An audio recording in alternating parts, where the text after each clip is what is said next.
नमस्कार, times of Swaraj में आप सबों का स्वागत है। कुछ खबरें ही ऐसी हैं कि तमाम शिक्षकों के लिए हमें ये खबर करनी पड़ रही है, क्योंकि शिक्षक और हमारे बीच इस तरीके का रिश्ता बन गया है कि लोग इस हाल में भी फ़ोन करते हैं। पहले कैसा स्वास्थ्य है इस पर चर्चा करते हैं और उसके बाद फिर अपनी बात भी कहते हैं। तो सिद्धार्थ जी, 2-3 बातों पर आपको गौर करनी चाहिए, और ये 2-3 बातें बहुत ही महत्वपूर्ण बातें हैं। एक तो मोबाइल के इस्तेमाल को लेकर कई ज़िले में कार्रवाई की खबर आ रही है। सवाल है कि जब आप बच्चे आपके स्कूल में नहीं आ रहे हैं और शिक्षक को स्कूल में बने रहना है, अटेंडेंस भी बनाना है उसी मोबाइल से, आपको उसी मोबाइल से आधार कार्ड वाला भी उसी से बनाना है, आउट इन भी उसी से करना है, स्वाभाविक तौर पे सबके हाथों में ऑनराइड मोबाइल फ़ोन रहेगा। और जब ऑनराइड मोबाइल फ़ोन है तो स्वाभाविक है कि लोग उसका इस्तेमाल करेंगे ही करेंगे। आप खुद जिस तरीके से आपने उसको एक्सेस दिया है, उस जो शिक्षक हैं वो मोबाइल ले जाएं स्कूल, क्योंकि सब कुछ तो उसी मोबाइल से सब कुछ हो रहा है और आपने तो कुछ ऐसा मुहैया कराया नहीं है, तो फिर ये कार्रवाई का मतलब क्या है? देखिए, इधर पिछले 10-15 दिनों से एक प्रवृत्ति काफ़ी तेज़ी से बढ़ी है।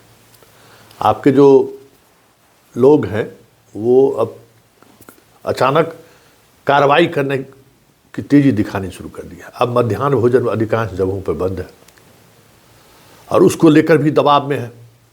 विभाग के जो आपके अधीनस्थ अधिकारी हैं वो परेशान है कि स्कूल बंद है तो मध्याह्न भोजन बंद है, मध्याह्न भोजन बंद है तो फिर उनकी कमाई बंद है। लेकिन शिक्षकों पर दबाव उनका अभी भी जारी है कि कुछ न कुछ दिमाग लगाते रहिए। एक अलग बात। दूसरी बात, अररिया के ज़िले से पूरे शिक्षकों को एब्सेंट कर दिया गया है। जो वहाँ के जिला शिक्षा पदाधिकारी का जो आईडी है उसमें वो एब्सेंट दिखा रहे हैं। शिक्षक स्कूल में मौजूद है। आखिर ये हो कैसे रहा? बड़ी बात है कि शिक्षक के आईडी से दिख रहा है कि हम स्कूल आए हैं, गए हैं, और फिर भी कार्रवाई हो रही है। लेकिन ताज्जुब की बात है कि जिस पर कार्रवाई होनी चाहिए उस पर कार्रवाई नहीं हो रही है। जो गांव में पोस्टेड शिक्षक हैं, जो स्कूल जाने के बजाय घर से ही अटेंडेंस बना रहे हैं, घर पर ही रह रहे हैं, फिर आउट और इन पंच कर रहे हैं, उनको नहीं दिख रहा है कि देखिए कैसे ही वो घर से बना रहे हैं अटेंडेंस, स्कूल से नहीं बना रहे हैं अटेंडेंस। उसकी चेकिंग होनी चाहिए ना। और सबको पता है, ऊपर से नीचे तक को पता है कि कौन लोग घर से बना रहे हैं, कौन लोग स्कूल आकर बना रहे हैं। तो भाई, जो ड्यूटी करने वाले हैं उन्हीं को आप पनिशमेंट दे रहे हैं। जो ड्यूटी करने वाले हैं, जो पढ़ाने वाले हैं, जो पढ़ने पढ़ाने का को जिनका अपना एक मिजाज है, आज सफ़र वही हो रहा है, उसी पर कार्रवाई हो रही है, उसी पर आप एक्शन ले रहे हैं। तो ये सारी बातें आपको संज्ञान में लेना चाहिए कि जो ज़मीन पर हो क्या रहा है। कल सोमवार है, स्कूल खुल रहा है। आपका इस शिक्षा कोष पर जो परेशानी है वो लगातार परेशानियां बढ़ रही हैं। शिक्षकों का अटेंडेंस को लेकर बड़ी परेशानी है, और उससे भी बड़ी बात यह है कि सैलरी नहीं आया है। शिक्षक लगातार, एक बीपीएससी का शिक्षक अररिया से हमको फ़ोन किया है। मतलब सच कहिए तो वो एकदम इतना परेशान था कि रोने लगा कि सर, अगर सैलरी नहीं आएगी तो फिर हम लोग कैसे जिएंगे? हम लोग बाहर से आके रह रहे हैं, मकान भाड़ा भी देना है, सब कुछ देना है, और सैलरी कितना है वो आप जानते ही हैं। आने जाने में भी खर्च होता है, रोज़ाना का खर्च। तो ये आप बताइए, इतने अब इस महीने में अभी तक सैलरी नहीं आया। अब कल लोगों को 20 तारीख तक सैलरी नहीं मिले तो कैसे रह सकता है? दूसरा महीना प्रवेश कर रहा है अब। तो ये सैलरी को लेकर एक बड़ा द्वंद्व चल रहा है। वो सैलरी क्यों नहीं आ रहा है? सीएफएफ में क्या खराबी है? क्यों ये खराबी बार बार आती है? क्यों उस सर्वर उसका स्लो हो जा रहा है? आप कंप्यूटर साइंस के जानकार हैं, आपको तो सबसे पहले इस मामले का संज्ञान लेना चाहिए कि क्यों ऐसा हो रहा है, क्यों नहीं इस पर अमल हो रहा है। तो वेतन भी एक बड़ा मुद्दा है, जिस मुद्दों की वजह से शिक्षक काफ़ी परेशान है। और एक और इन्फॉर्मेशन आपको हम दे दें सिद्धार्थ जी, इस पर कल आप चेक कर लीजिए। फोकनिया का एग्ज़ाम चल रहा है। अधिकांश बिहार से बाहर वाले शिक्षक प्रिंसिपल से मिली भगत करके फोकनिया के एग्ज़ाम में ड्यूटी ले लिया है, और सब लोग यहाँ से फरार है। 18 तारीख को स्कूल से डिपार्चर उन्होंने दिया है। सब लोग फरार हैं। देखिएगा कि ये इस पर बहुत बड़ा खेल चलेगा। एकदम पैसे की डीलिंग हो चुकी है। 2000 से 3000 रुपया देना है।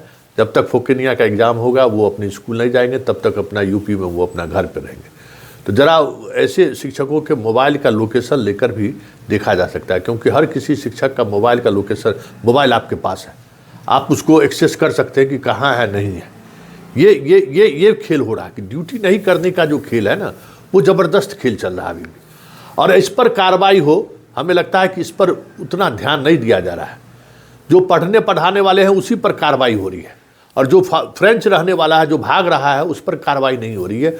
वो अभी भी अपना रास्ता निकाल ही ले रहा है। आप कई जिलों में फर्जी तरीके से जो अटेंडेंस बना रहे हैं उन पर कार्रवाई की खबर आई है, लेकिन ये अगर फर्जी तरीके से वो अटेंडेंस बना रहे हैं तो सिर्फ अटेंडेंस के आधार पर उसका वेतन कटना ही सजा नहीं है। उस ऐसे शिक्षकों को सस्पेंड और डिसमिस करने की जरूरत है। जब तक कठोर कार्रवाई नहीं होगी ये लोगों की स्थिति में सुधार नहीं होने वाला है। इस बात को समझने की जरूरत है। और ये कहीं न कहीं ये चीज़ें, ये प्रवृत्ति लगातार बढ़ रही है। आपके ऐप का तोड़ निकाला जा रहा है। सब लोग इस व्यवस्था से, जो स्कूल जाने आने वाले हैं वही परेशान हैं। जो फ्रेंच रहने वाले लोग हैं वो ये है। जमुई में जो घटना घटी है, बस स्पष्टीकरण, वेतन कटा नहीं, ऐसे शिक्षकों को सस्पेंड होना चाहिए। वैसे शिक्षकों पर FIR दर्ज होना चाहिए। ये बड़ा अपराध है। और जब तक इस तरीके से कार्रवाई नहीं कीजिएगा तब तक ऐसे फ्रेंच भागने वाले भागते रहेंगे। आपके नियंत्रण में ये चीज़ें नहीं आएंगी। लेकिन जो शिक्षक स्कूल में, आप बताइए, अररिया के पूरे ज़िले के शिक्षकों का लगभग हजारों ऐसे शिक्षक हैं जिनका अटेंडेंस जिला शिक्षा पदाधिकारी के ID पर नहीं दिख रहा है। उस वजह से उन लोगों से शो कॉज पूछा गया है, जबकि वो सभी लोग स्कूल में मौजूद हैं। वो उनके ID पर शो कर रहा है, हेडमास्टर के ID पर शो कर रहा है। तो ये ऐसा क्यों हो रहा है, हमें लगता है कि आपको देखना चाहिए। और या वाकई में शिक्षकों ने गड़बड़ी की है तो इसकी भी जांच होनी चाहिए कि गड़बड़ी की है। लेकिन प्रताड़ना के भाव से ऊपर उठना चाहिए सरकार को। सरकार प्रताड़ना के लिए नहीं है, पदाधिकारी प्रताड़ना करने के लिए नहीं है। वेलफेयर स्टेट है। आपको वेलफेयर भी देखना चाहिए कि शिक्षकों के वेलफेयर को लेकर जो मापदंड है। अब कड़ाके की ठंड है, स्कूली बच्चों का छुट्टी है, शिक्षक दिन भर बैठ के वहाँ करेंगे क्या? आप ही बताइए ना। आप उनको क्या जिम्मेवारी दी, क्या ड्यूटी दी है कि क्या करना है आपको? कोई जिम्मेवारी ड्यूटी तो है नहीं। तो मोबाइल से मान लीजिए गेम खेल रहे हैं, या मोबाइल से मान लीजिए देख रहा है। तो मोबाइल, आजकल तो मोबाइल ऐसा है कि अगर अकेले भी आप हैं, आपके पास मोबाइल है, नेट है, तो आप 24 घंटे सारी दुनिया से जुड़े भी रह सकते हैं।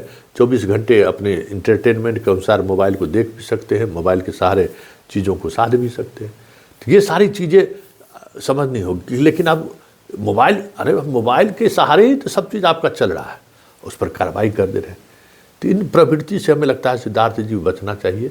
और अपने अधिकारियों को कहिए कि आपका है कि भाई सैलरी नहीं काटना है, सैलरी भाई परिवार का है, लेकिन सैलरी काटने में अभी भी उतना ही उदारता दिखा रहे हैं आपके अधिकारी। अभी मुजफ्फरपुर से जो है सो सीतामढ़ी से शिक्षक का फ़ोन आया है। कल से जो है उनका प्रशिक्षण शुरू होने वाला है, और आज उन लोगों को व्हाट्सएप पर मैसेज आया। बताइए कि, और उसके बाद महिलाएं जो शिक्षिका हैं वो अपने बच्चों को ले नहीं जा सकते, मतलब नवजात शिशु को ले नहीं जा सकते हैं, और ना ही किसी को साथ में लेकर आ सकते हैं क्लास में नवजात शिशु। अब बताइए क्या मतलब है? इतना महिला को काहे बहाल कर लिया? और महिला को बहाल किए और नवजात शिशु अगर है तो कहाँ छोड़ देंगे? ये तो भाई अनह्यूमन नहीं, ये तो क्राइम है। जो ये शिक्षक सीतामढ़ी वाले या प्रशिक्षण करने देने वाले जो जिन्होंने ये लेटर निकाले उन पर FIR दर्ज होना चाहिए। वो नवजात बच्चों को लेकर कहाँ जाएगी वो शिक्षिका? किसके हवाले छोड़ देगी? उसके साथ उस बच्चों के राइट के खिलाफ आप बात कर रहे हैं।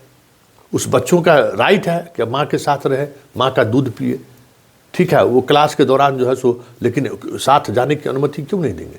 कि साथ किसी को लेकर जाए? घर पे छोड़ के 1 सप्ताह के लिए कैसे बच्चों को आ सकता है? उस बच्चे के मानसिक हालात पर क्या असर पड़ेगा, कभी किसी ने सोचा है क्या? इंडिया है इसीलिए ना। दूसरे कंट्री में ऐसा आप कर सकते हैं क्या? यहाँ भी लीगल राइट है, लेकिन उस तरीके से लोग सोचते नहीं हैं। तो सिद्धार्थ जी, ये सारी बातें जो आप हो रहा है आपके विभाग में, उसको आपको संज्ञान लेना चाहिए, क्योंकि ये तकनीकी तौर पर ही नहीं बात है। इस तरीके का पत्राचार करना कि बच्चे अपने, शिक्षिका अपने नवजात शिशु को लेकर ट्रेनिंग सेंटर में नहीं आ सकते हैं, ये क्राइम है। अगर बाल संरक्षण आयोग में इसको आवेदन दे दिया जाए या थाने पर चला जाए, FIR दर्ज हो जाएगा उस अधिकारी पर। आप उसको रोक नहीं सकते हैं। उस बच्चों के कैसे 8 दिन तक रहेगा बिना माँ के दूध को, आप वो और उसके वजह से उसको क्या क्या साइड इफेक्ट होगा, आप इस कभी गौर किया है? लेकिन है लकीर का फकीर अपना निकाल दिए। तो ये सारी बातें पिछले 12 घंटे के दौरान लगातार फ़ोन कॉल्स के माध्यम से हमें शिक्षक अवगत कराते रहे। हम उम्मीद करते हैं सिद्धार्थ जी कि इस समस्याओं का कुछ न कुछ ठोस निदान निकलेगा, नहीं तो बहुत मुश्किल हो जाएगा। अगर एक महिला शिक्षक बागी हो गई और वो पत्राचार पर उतर आई तो सिद्धार्थ जी आप भी कहीं चेहरे छुपाने लायक नहीं रहिएगा। नीतीश का तो जो होगा सो होगा, आप भी चेहरे छुपा नहीं पाइएगा, क्योंकि ये एक बड़ा अपराध है।